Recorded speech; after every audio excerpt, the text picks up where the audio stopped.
Hi. I never expected this channel to get the amount of views that it did. This was never my way to, just make a bunch of videos and hope that a bunch of people watch them and gain something from them. In the beginning, this is really just my way of speaking to a therapist that I can actually afford to pay for, which is my $320 JVC camera. I would go through a 12 or 14 hour day and I'd jot down the things that annoyed me, and when I got the time, I would speak about them to the camera. I had a teacher named Bernard Fox, and he said something interesting. He said that when you think you know something, you'll figure out how quickly you don't know it when you're forced to explain it. And some of the things that bothered me, I wouldn't really figure out why they bothered me, and I wouldn't really figure out if I was even correct for being bothered by them until I spoke about them. So I would speak about them, regardless of what other companies would say, regardless of professional courtesy. If there was something that I didn't see being discussed on the internet or in real life, or that wasn't discussed to the manner that I wanted it to be discussed, and from the voice of professional working experience, in the trenches experience, I wanted to talk about it on camera, and I wanted to let it out. So that's what this channel was. But as time went on, I noticed, people are doing what people do on YouTube, which is actually watch them, and occasionally send fan mail, and also occasionally send hate mail. I'm grateful for both. And I've been getting a lot more of both of them lately, and I'm noticing that there's one misconception that I'd like to address with this video. That I spend my entire day just, running around telling customers, vendors, and staff members to go fuck themselves, and saying these terrible things and just making money anyway, and that this has made me a little bit of an anti-hero in this industry, because I'm not a failure at it. I'm not going to say that I'm not Blue Raven Technology or Screen Tech Inc., but I have a business that sustains itself, that I'm built from nothing, and a lot of the time I am telling people to go fuck themselves. I am telling the truth when it hurts, and I'm not putting up with people's crap. But that's not something that just came about overnight, and it's not something I do for fun, or because I want to engage in a dick-waving contest with everybody that walks into my office. It's because I have an of-service mentality, and it's easy to be taken advantage of when you have this mentality. Let me explain what I mean. I think that there are two types of technicians out there. There are people who do this because it's a means towards making people happy. They like making people happy, and this is one of the ways they can do it. They're doing this because of the look on their face, on the look of the customer's face when they hand them back their car, that they need to get to work, that they could not afford more than $100 to repair on, and you save their ass. It's not even an egomaniacal or ego-based issue. They just really enjoy putting a smile on somebody's face when they know that somebody else may have not been able to put that smile on their face. And the paycheck, well, that's just a bonus. Those are the people who are going to be doing this even if they're in a homeless shelter, even if they're in some sort of crazy situation where they're unable to make a living. This is going to be what they are doing regardless, because that's their identity, that's who they are. And that's part of who I am. Granted, I have to collect a check at the end of the day because I have $20,000 a month in overhead and expenses. So, yeah, I have to get paid for it. But in reality, and I hope to God any of these East Village customers don't watch this and try to quote me on it, but, if I wasn't getting paid for this, I'd still be here doing this for free, because I enjoy making people happy. And I enjoy making people happy who would have otherwise gotten fucked had they went somewhere else. And I enjoy that. And then there's the other mentality, which is I get to work at 8 o'clock, I leave work at 4, this is exactly what I have to do, this is what I'm specified to do, and I'm going to get it done. In the first scenario, that person has taken on a very lofty goal. Their goal is to make somebody happy. This is a subjective process, because what makes one person happy may not make another person happy. And what may make you happy today may not be what makes you happy tomorrow. It's a moving target, whereas the just standard technician's goal, the guy who's just punching a clock and getting in and getting the fuck out so that he can do whatever else with his day, he's doing this with an objective goal. I am going to provide this diagnosis. I am going to do that within this time frame. I am going to give them the options. After I give them the options, I will perform the exact service. After I perform the exact service, I will collect the money. And this seems like a very, very simple and easy to follow formula. But the reality is, there are many, many people who will walk away unhappy, even though you're doing exactly what you're supposed to do. And sometimes these people just don't understand what's wrong. They think that they've done anything wrong, And a lot of the times they haven't done anything wrong. They've done their job, but they haven't made the customer happy.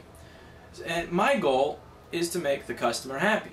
My goal is to see people made happy. And this is very difficult to achieve.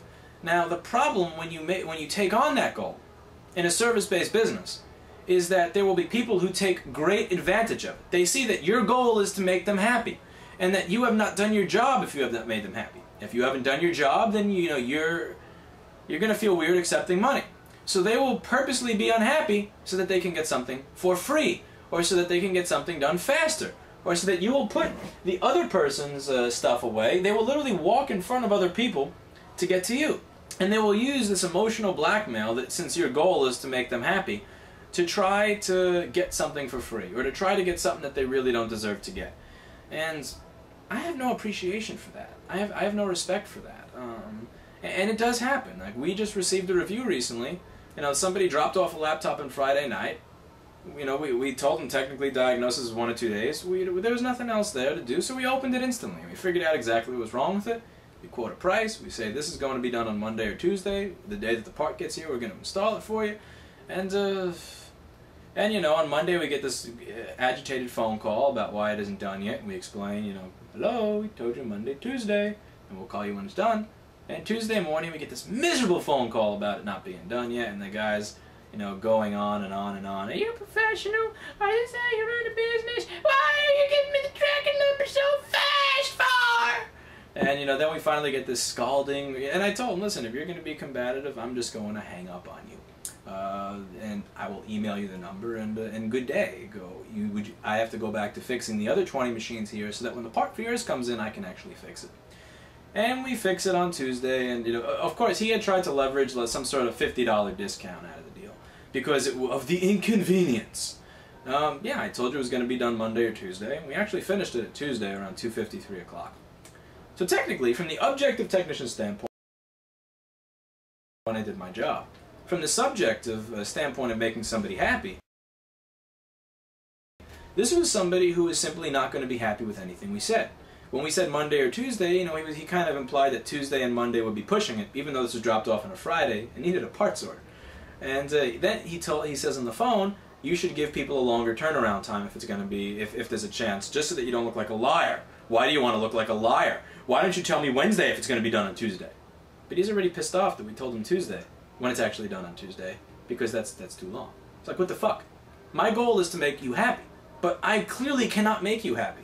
There is nothing that is going to make you happy. And we get this 1-star review where he's like, if you want to be disrespected and treated meanly and cheated, go to Rossman Group. They told me it would be done on Tuesday, and it was actually done on Tuesday at 3. Rip off! Fuck you. My goal is to make people happy. Now, what I need to do if my goal is to make people happy is to make sure that I don't let anybody in that door who is going to use emotional blackmail on me, or any sort of blackmail to get what they want. Because once they see that your goal is to make them happy, they can do something very simple. They could simply not be happy until they get it for free, or they get it for cheap. Or, and I'm not going to do that. I don't want to be taken advantage of. It's easy to take advantage of people who are nice. And again, the places where their goal is to just get you in and out and, you know, objectively make as much money as possible off of each job, you know, those places, they don't get taken advantage of as much because the customers can sense that that's not really going to work. Whereas here, when they see my goal is to make them happy, they're going, you know, the wrong people are going to come in and take advantage of that. And this is why this customer service philosophy and mentality doesn't work and is not profitable at many businesses, because they just get bent over and fucked in the ass by all of these people, especially, yeah, no offense to New York, but in a neighborhood like this where a lot of the customers are, it's a customer base of spoiled, entitled, sanctimonious, arrogant little children that were never told no as adults, and that have this idea that they can just get whatever the fuck they want because their parents never told them, no, you're not, why you, no, don't do that. And, you know, and smack them like they were supposed to. And that is what you get in one of these, hipster gentrified neighborhoods where, you know, people's parents are paying for everything. And I don't want, and the thing is, I don't want to stop giving good service to people. I don't want to stop being the guy that, you know, it's 8 o'clock and I'm closing, but somebody comes in and they have a problem and they need it done the next day. I don't want to be the guy that says rush service fee. I don't want to be the guy that's that just says, you know, fuck you, we're not open right now. And the way that I'm able to keep that of service mentality is by being very specific as to who I let into my business. So I do tell people to go fuck themselves. I have told staff members, you're fired, you know, you suck. Here's why you suck, and here's why I don't want you back here, and why I'm not going to listen to your argument. You know, I have told customers, I don't want anything to do with this repair. I have told customers to go fuck themselves. I have told vendors to go fuck themselves. I have not paid vendors that offered me garbage, knew they were offering me garbage, and actually expected me to pay a 20% markup over my regular vendor just because I paid on credit. You know, that came back to bite them in the ass. And I believe that it's been earned and justified because of how I treat my regular customers. If I let the 1% that, you know, one of my old bosses that I actually referred to in the previous video of a record label, you know, he used to say, they're a cancer, we have to wipe out the cancer. You have to wipe out the cancer. You know, I don't want cancers in my business. I don't want people here who are going to force me to put these strict policies in place where I have to treat everybody to a lower standard of quality just so I don't get screwed over by 1 to 5% of the people. And that's important to me. I've also had employees that would get carried away with this mentality and philosophy, and I would hear them every time they picked up the phone. You know, they would act like the judge and jury of every customer. Like, this person seems like they have an attitude. We're not going to give them as good service. Those people have all since been fired and gone because they don't understand that there's a time and a place for this mentality. For example, the douchebag that expects the laptop that I said would be done on Tuesday to be done before Tuesday, you know, just because he's so important. That guy, you know, he can go fuck himself. You know, he can go fuck himself with my JVC camera. But there's another guy, a great example, left off a machine for preventative maintenance, not even for a repair. He spends over $100 on preventative maintenance. His drive was running a little slow. It had delays, no bad sectors, just delays. And he figured it may die. So he decided to spend over $100 to have a new drive installed and all the data put on it. And the drive we gave him was a top-of-the-line drive that failed in 2.5 months. So we're recovering the data, and it's taken about 2.5, 3 days. And the guy uses the thing every day. He really needs it. So on the second or third day, he comes in and he's like, is it ready yet? And we go, well, no, it's still transferring. He's like, okay, just, you know, come on, just tell me when it's ready, all right?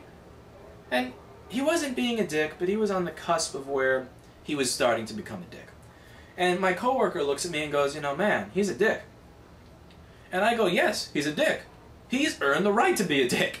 He paid over $100 here, not to even have something fixed. He paid for preventative maintenance. And the preventative maintenance he paid for so that he would not have downtime later actually directly caused his downtime.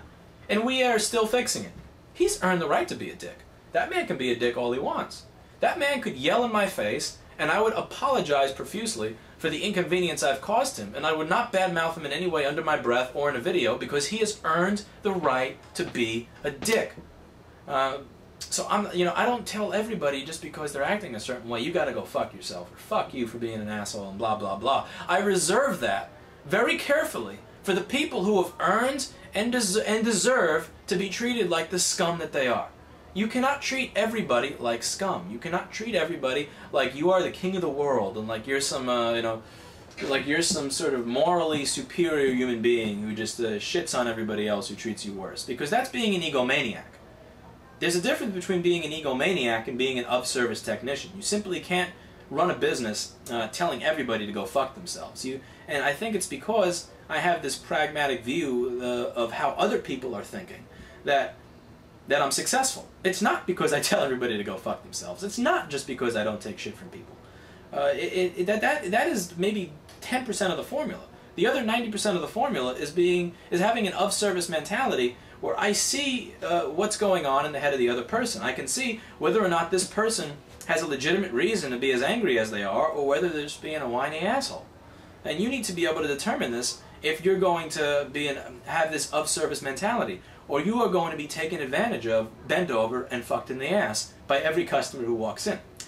Again, there's a neighboring business that any single time somebody is unhappy, they issue a full refund. They apologize. You know, they'll still get a 1-star review because they don't know how to manage these people. So And, you know, sometimes neither do I, but to a greater extent they don't.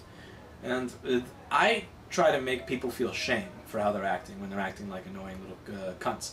Whereas this place will just, you know, apologize, full refund and whatever without actually addressing the feelings of the other person or what's going on inside the mind of the person who's mad.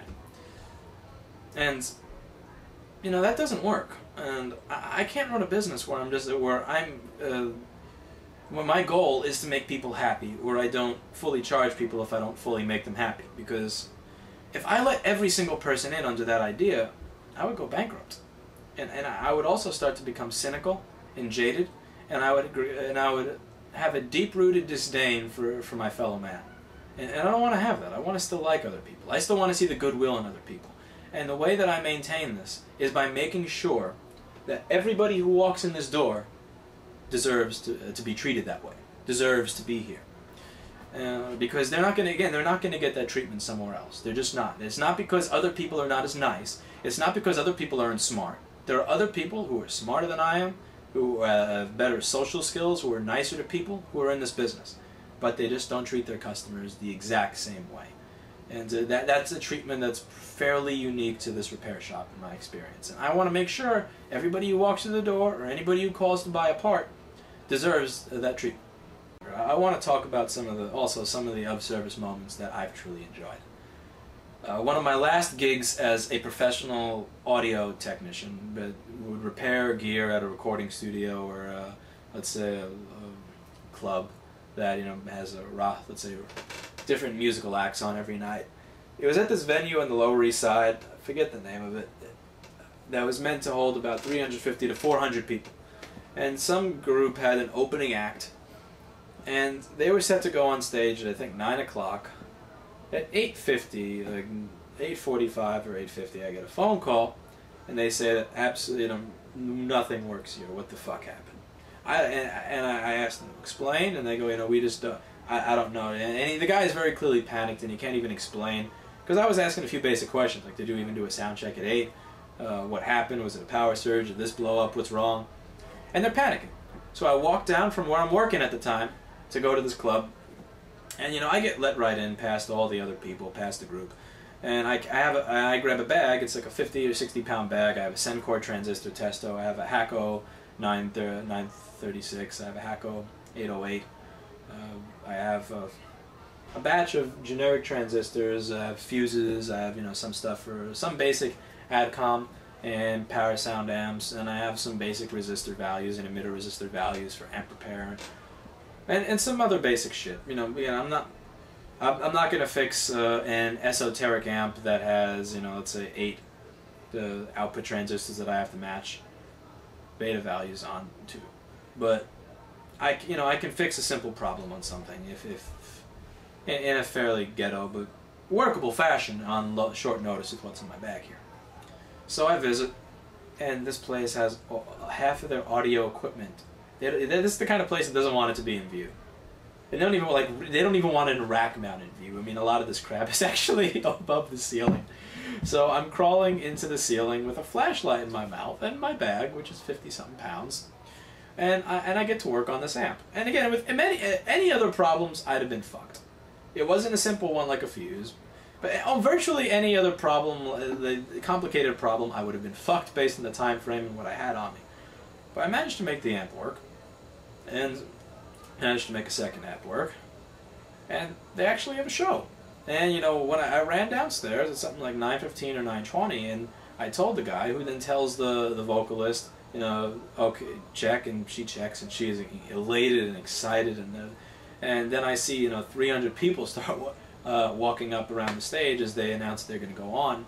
That was a good feeling, and that was a really good feeling. And it wasn't about the money at that point. The money was the last thing in my mind, and it wasn't about the ego or the credit. Nobody at that place but the one person that called me there even knew my name, even knew why I was there. They were just, you know, they just said this person was supposed to be let through, so I just got let through. Nobody even knew why I was there. Nobody knew my name. And I think I made like 150, 200 bucks for what amounted to a 20 or 30 minute visit.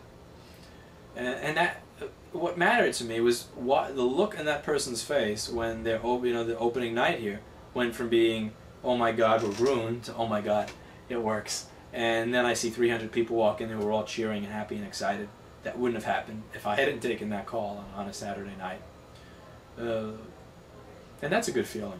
And, you know, it's more, and that's a good feeling. That means a lot more to me than the money, than the credit. And it makes this profession worth it.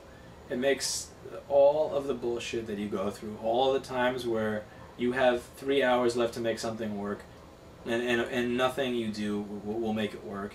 It makes all the times that you've made something work and the client shows up and it fails. It makes all the times that that you have had a bad financial situation in the pursuit of doing what you want to do. It makes all of that worthwhile when you have those glimmering moments. And that's why I'm an of-service technician and not a not a clock punching technician. Hopefully this has been helpful in some way, and hopefully this has dispelled the myth that I do nothing but sit in a chair and tell people to go fuck themselves and collect money. I think I'm blessed with the privilege of being able to make money in this industry, regardless of whether I'm fixing a computer, a cell phone, a Pultec equalizer, an amplifier, or a PlayStation in 1997. It is not because of just a specific technical skill or knowledge, but rather because I love what I do, and I love making people happy through the art of what I do.